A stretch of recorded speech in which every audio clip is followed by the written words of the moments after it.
Guys, আর আগের ভিডিওতে যে তোমাদেরকে আমি দেখিয়েছিলাম যে টাকাগুলো আমরা মানে বন্যার শিকার হওয়া মানুষদেরকে, যেমন ফেনী এবং এই মানে বিভিন্ন শহর জেলাতে নোয়াখালীতে যে আমরা মানে সাহায্য করব, সেই টাকাগুলো আমরা কিন্তু হিসাব করে নিয়েছি।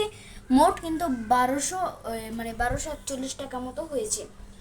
তো 1241 টাকা কিন্তু আমরা ওদের দান করব।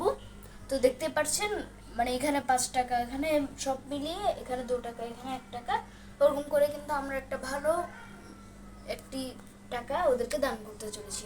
এবং এই হলো আমাদের সেই ব্যাংক, এবং সেটা ভেঙেই কিন্তু আমরা এর থেকে টাকা নিয়েছিলাম।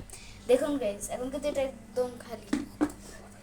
এখন এখন আপনারাও কিন্তু মানে যারা বন্যা শিকার হয়েছে তাদের কিন্তু সাহায্য করুন, কারণ তারা কিন্তু খুবই কষ্টে আছে।